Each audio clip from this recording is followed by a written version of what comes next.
que é uma declaração de fé? Em que bases a fé cristã ela está alicerçada? E quais as atitudes que um crente que fez a sua declaração de fé pública deve tomar? Essas são questões que nós vamos abordar em mais um vídeo muito especial. Fique comigo até o final e vamos juntos responder a essas perguntas.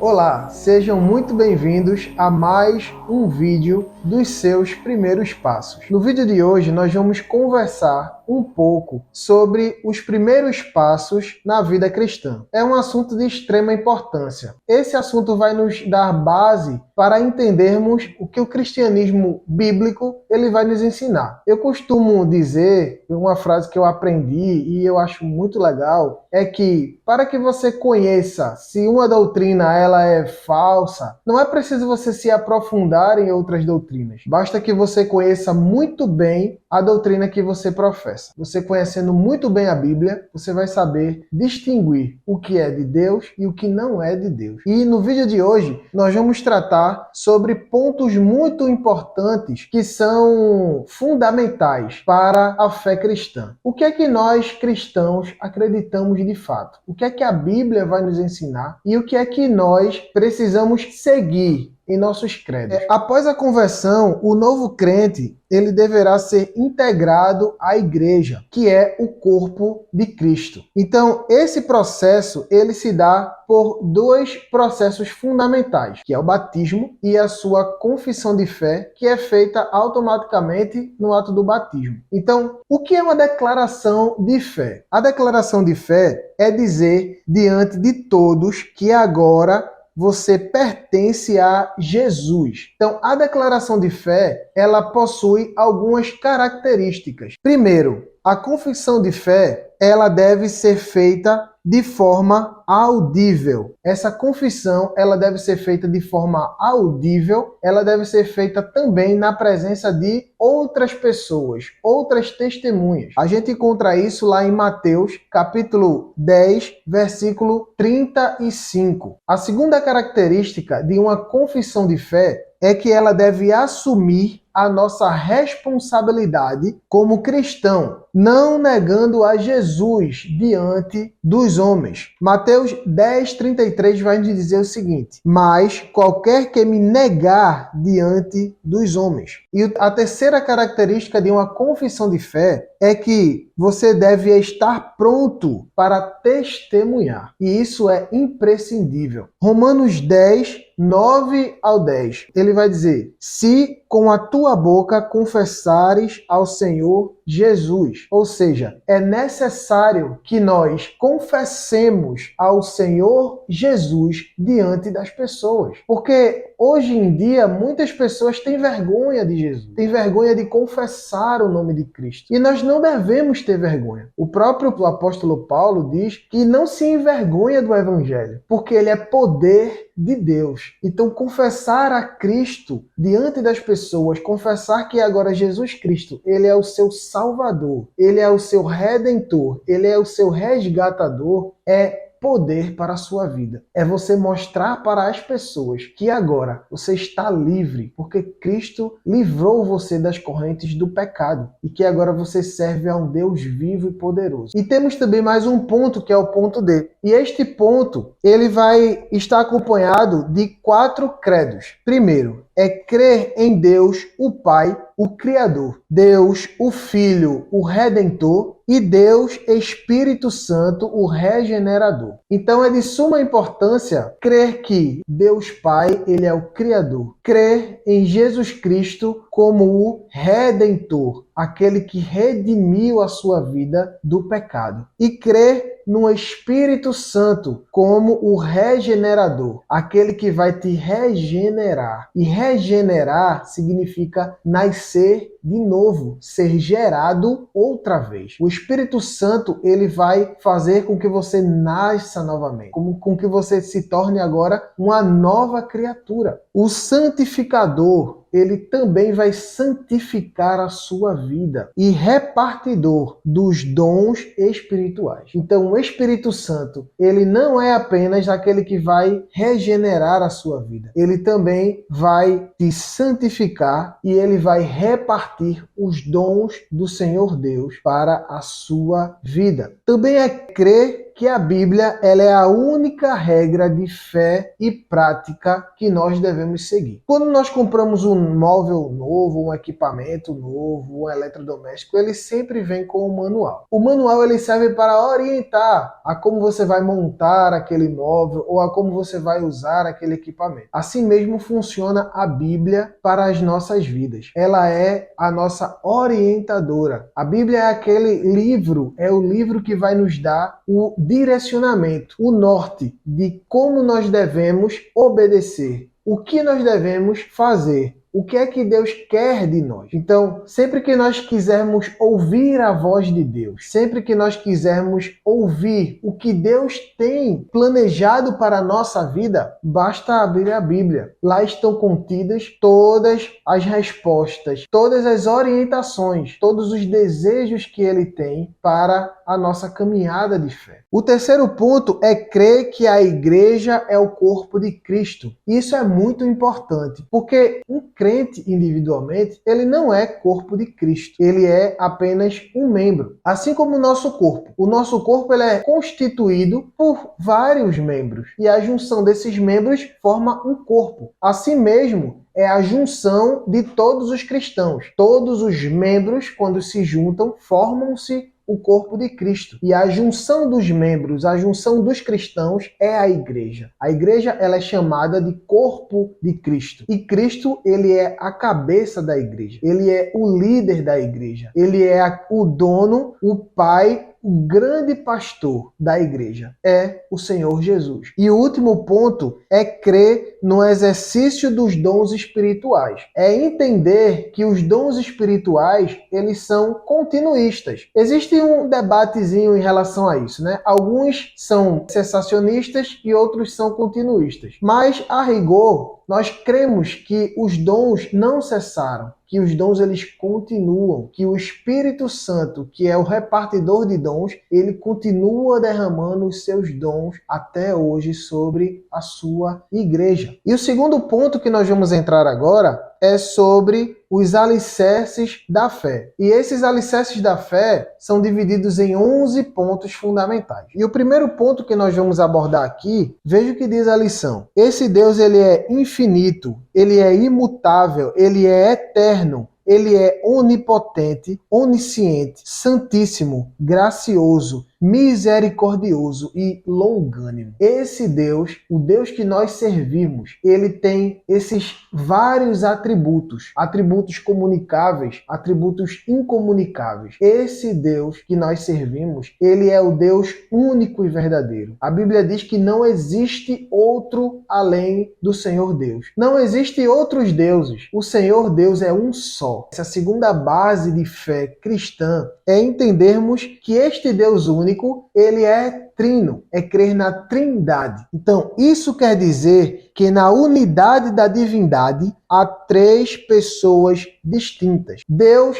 ele é 3 pessoas distintas. Isso parece um pouco complexo para nós, e realmente é. Nós não conseguimos entender com a nossa mente limitada a trindade, porém ela é uma realidade que encontramos na Bíblia. Nós não vamos encontrar a palavra trindade na Bíblia, não há a palavra trindade. Mas o conceito de trindade, ele pode ser encontrado tanto no Antigo quanto no Novo Testamento. Quando a gente vai para Gênesis, capítulo 1, versículo 26, Deus fala a seguinte frase: façamos o homem. Façamos o homem indica que Deus ele não estava só. Indica também que os anjos, eles não têm poder criativo. Os anjos eles não podem criar. Apenas Deus pode criar de uma forma soberana e poderosa e única. E quando Deus fala façamos o homem, entendemos ali que Deus está falando de uma forma trina. Façamos o homem. Pai, Filho e Espírito Santo. Ainda em Gênesis, nós vemos que Deus ele instituiu o homem à sua imagem e semelhança. E de uma forma bem simplória, o homem ele é dividido em três partes. O homem ele é corpo, alma e espírito. Vejam, 3 em 1. Em Isaías, no capítulo 6, versículo 3, Isaías vê os seres celestiais cantando para o Senhor Deus no trono, dizendo Santo, Santo, Santo. É sempre 3. É sempre uma manifestação tríplice do poder de Deus. A trindade do Senhor está ali. Também vemos em Salmos, no capítulo 51, versículo 11. Davi, ele referiu-se ao Espírito Santo ou ao Santo Espírito de Deus. E também vemos em Isaías 9:7, em uma profecia messiânica, quando ele vai chamar o Messias de Deus forte. E entendemos que o Messias é Jesus, e o próprio Isaías está chamando Jesus de o Deus forte. E essas são evidências que encontramos apenas no Antigo Testamento. Quando nós vamos para o Novo Testamento, as evidências são muito maiores da Trindade. 1 Coríntios 8:4 diz o seguinte: portanto, em relação ao alimento sacrificado aos ídolos, sabemos que o ídolo não significa nada no mundo e que só existe um Deus. Veja que o apóstolo Paulo ele está fazendo uma referência, uma comparação aos ídolos e a Deus. E ele está dizendo que não existem ídolos. As imagens de escultura são apenas ideias humanas e que só existe apenas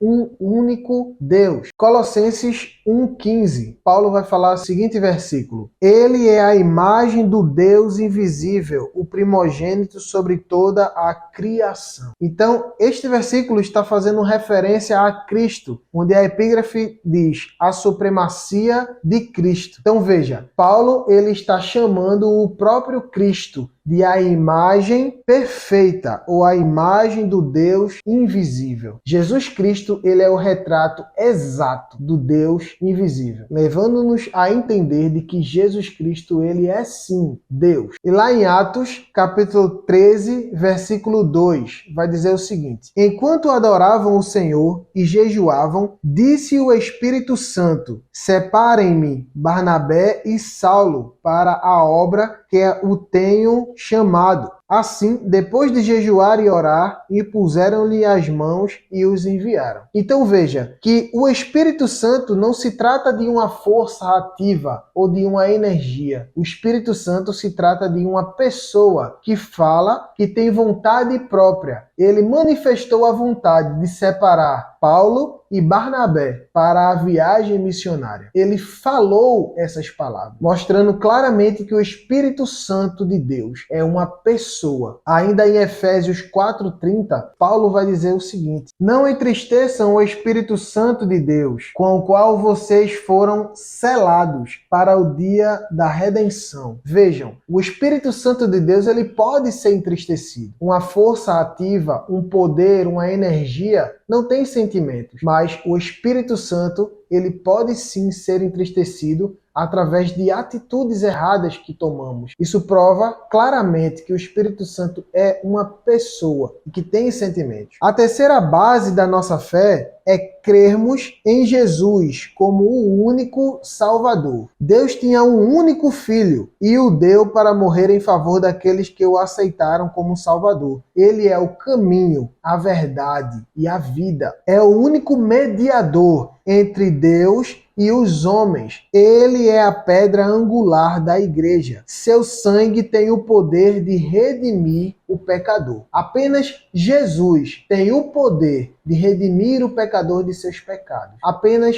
Jesus tem o poder de ligar o homem até Deus. Apenas Jesus tem o poder de salvar uma alma que está caminhando para o inferno. Apenas Ele é o nosso único Salvador. E o quarto ponto diz: crermos na Bíblia, tanto o Antigo quanto o Novo Testamento, como a nossa única regra de fé e prática. Nela nós devemos nos basear, nos orientar para fazermos a vontade do Senhor. E o quinto ponto é que crermos que a igreja é o corpo de Cristo. Esta simbologia é descrita pelo apóstolo Paulo em 1 Coríntios, capítulo 12 e Efésios 5. O corpo humano é formado por um conjunto de membros que se interrelacionam. A igreja é um corpo, cuja cabeça é Cristo, e os demais membros são os crentes. Nós devemos entender que a igreja, ela é o corpo de Cristo. A igreja, a união dos crentes, ela é o corpo de Cristo. O sexto ponto é crermos no batismo com o Espírito Santo e no exercício dos dons espirituais. Temos que crer que os dons, eles continuam em pleno exercício. Nós temos que crer que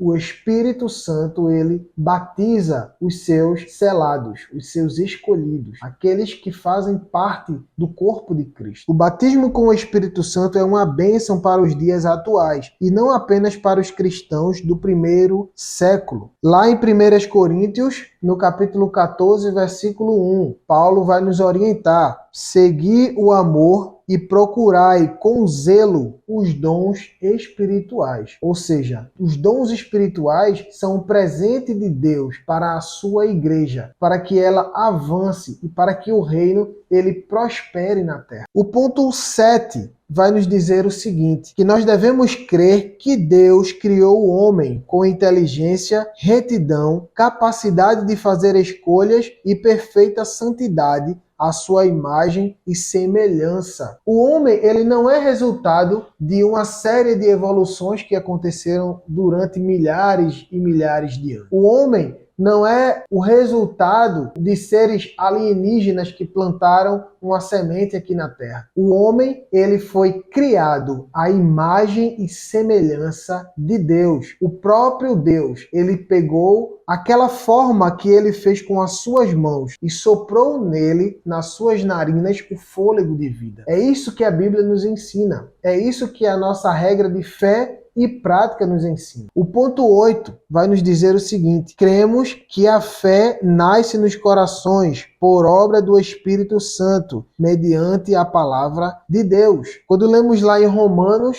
capítulo 10, versículo 14 e 17, como, pois, invocarão aquele a quem não creram? E como crerão naquele de quem não ouviram falar? E como ouvirão, se não houver quem pregue? Consequentemente, a fé vem por se ouvir a mensagem, e a mensagem é ouvida mediante a palavra de Cristo. A fé, ela vai nascer no coração do homem através de ouvir a palavra do Evangelho, de ouvir as boas novas do Evangelho. E o ponto 9 é crermos que as boas obras não podem salvar. Romanos 13:20 diz o seguinte: portanto, ninguém será declarado justo diante dele, baseando-se na obediência à lei, pois é mediante a lei que nos tornamos plenamente conscientes do pecado. A nossa justificação diante de Deus, a nossa justiça diante de Deus não está porque nós obedecemos à lei, não está no cumprimento da lei, mas está a partir do sacrifício de Cristo na cruz. Jesus Cristo nos tornou justos, ele nos justificou através da sua justiça, através da sua obediência completa à lei do Senhor. Nós nos tornamos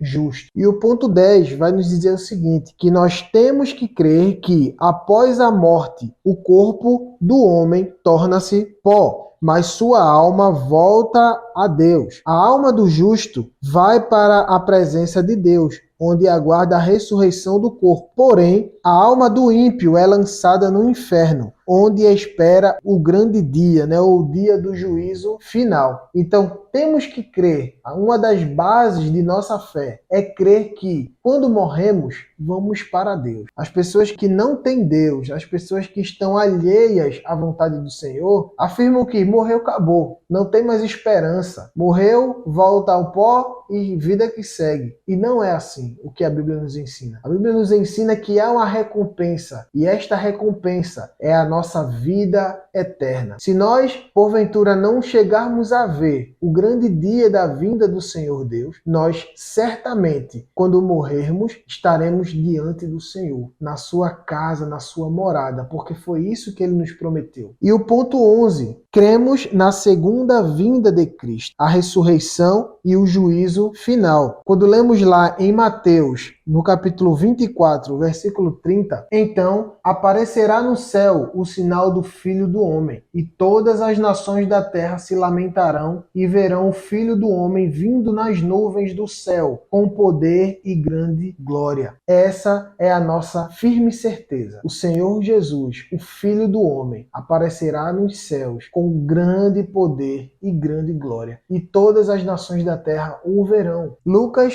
capítulo 21, versículo 27, diz o seguinte: então se verá o Filho do Homem vindo numa nuvem com poder e grande glória. Então veja que tanto em Mateus quanto em Lucas, essa afirmação, ela é ratificada. Jesus vai voltar. E muitos dizem, mas está tão longe isso, desde que eu era pequeno eu escuto minha avó dizendo que Jesus vai voltar. E sabe por que ele não voltou ainda? Porque ele aguarda você. Jesus, ele é longânimo. Jesus, ele é paciente. Nada mais o prende. Ele poderia voltar a qualquer momento, mas ele está dando tempo para que você, que me assiste e ainda não recebeu a Cristo como seu Salvador, se arrependa e entregue os seus caminhos, a sua vida a Ele, para que você também possa participar daquele grande dia, não com lágrimas nos olhos de tristeza, mas com um sorriso e lágrimas de alegria, por estar entrando na presença do Senhor. Então, quem deve fazer a sua declaração de fé? Primeiro ponto, aquele que nasceu de novo. João 3,3 vai nos dizer o seguinte: em resposta, Jesus declarou: digo a verdade, ninguém pode ver o reino de Deus se não nascer de novo. Então é necessário a regeneração, é necessário nascer de novo. E esse nascer de novo é nascer da água e do Espírito. Todo aquele que confessa os seus pecados ao Senhor, se arrepende e tem a sua vida transformada, ele nasce do Espírito. E ao batizar-se, ele nasce também das águas. Então, segundo ponto, quem foi regenerado? E quem é uma nova criatura? Então vejam que todos são sinônimos. Nascer de novo, ser regenerado, ser uma nova criatura. Tudo isso está intrinsecamente ligado a ter uma nova vida, a ser uma nova criatura, a ter uma nova postura, uma nova visão de vida. E o ponto 3, as atitudes de quem fez sua declaração. A letra A vai dizer o seguinte: aquele que fez a sua declaração de fé, ele deve testemunhar a sua nova fé. Testemunhar é falar daquilo que Deus fez em sua nova vida. Também a conduta diária e o novo modo de proceder são chamados de testemunho. Atitudes valem muito mais do que palavras. Jesus, ele pregava muito em parábolas, mas o maior exemplo de Cristo foi as suas atitudes. Jesus, ele nunca pregou uma verdade que ele não praticasse diariamente. Jesus mandava amar os seus inimigos, e naquela cruz ele amou aqueles que estavam o crucificando. Jesus mandou perdoar, e ele perdoava a todos aqueles que o ofendiam de alguma forma. Ele perdoava a todos aqueles que iam de encontro a ele com palavras duras. Ele perdoava aqueles também que chegavam a ele com o coração quebrantado. Muitas vezes nós falamos muito do evangelho, nós pregamos muito em palavras, mas a nossa vida, a nossa conduta, o nosso comportamento, o nosso testemunho pessoal deve ser um evangelho vivo. Nós devemos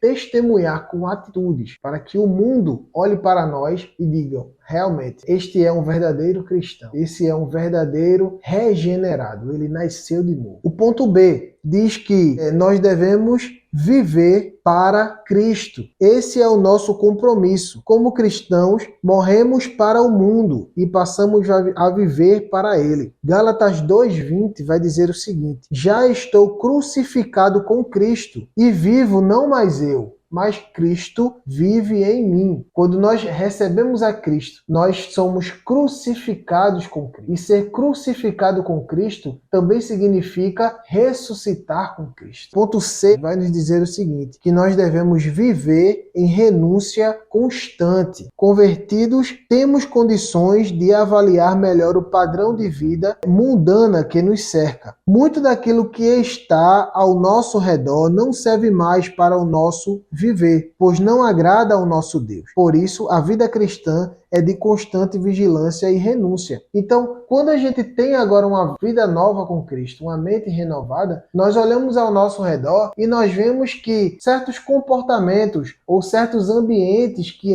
antes frequentávamos não nos cabe mais, porque agora nós temos uma mente transformada. Então, nós devemos viver em constante renúncia, renunciar ao mundo e viver para Cristo todos os dias. Cristo nos chamou e exige de nós essa atitude genuína. Se alguém quiser vir após mim, renuncie-se a si mesmo. Tome sobre si a sua cruz e siga. O ponto D é não se envergonhar de Jesus. Lucas 9:26 vai dizer o seguinte: porque qualquer que de mim e das minhas palavras se envergonhar, dele se envergonhará o Filho do Homem. Paulo disse em Romanos 1:16, pois não me envergonho do Evangelho, porque é o poder de Deus. Que nós não possamos nos envergonhar, seja na universidade, seja na faculdade, seja na escola, seja no trabalho, seja onde for. Você vai passar por situações onde você vai se sentir preso, enquadrado. E nessas situações, você não deve se envergonhar do Evangelho, mas você deve falar com todo o ímpeto que você serve a Cristo, que você não compactua com certas atitudes, porque você é um cristão, você serve a Cristo, você tem agora uma mente nova, comportamentos novos. E a letra E, agradar ao Senhor. Nós somos o templo do Espírito Santo. Agora, Cristo vive em nós. Assim, nosso falar, nosso agir, nossa vida de oração, de louvor, de busca, de crescimento espiritual, de amor ao próximo, nosso testemunho, enfim, tudo em nosso viver deve ser segundo os padrões de santificação que o Senhor requer. Então, se nós somos templo de Deus, templo do Espírito Santo, nós devemos cuidar deste templo. Porque quem mora em nós não é qualquer um, é o Espírito Santo que mora em nós. O Senhor Jesus construiu em nós um templo. Quando nós nos rendemos aos seus pés, nós nos tornamos templos vivos. Então, que nós possamos zelar por esse templo todos os dias. E como é que a gente zela por esse templo? É vivendo em santificação, é orando, é buscando ao Senhor, é lendo a sua palavra. Nós estamos zelando pelo templo do Espírito Santo. E para encerrar, uma vida santa agrada ao Senhor, porque Ele é santo, para que possais andar dignamente diante do Senhor, agradando-lhe em tudo. Colossenses 1:10. E diante de tudo que nós falamos, eu quero saber de você. Será que você tem vivido uma vida de santificação como o Senhor pede? Será que você tem professado verdadeiramente aquilo que Cristo tem pedido para você? Será que as suas convicções de fé, elas são apoiadas pela palavra de Deus ou elas estão contrastando com aquilo que a Bíblia ensina? Essa reflexão eu deixo para você, que você possa continuar sempre buscando os primeiros passos de aprendizagem na fé cristã, que você possa crescer gradativamente no conhecimento e na santificação de servir ao Senhor. Compartilhe esse vídeo com outras pessoas para que outros também possam ser abençoados. Deixa aqui seu comentário. Se você teve alguma dúvida, dá um like, compartilha esse vídeo e que Deus te abençoe poderosamente. E até o próximo vídeo. Em nome de Jesus.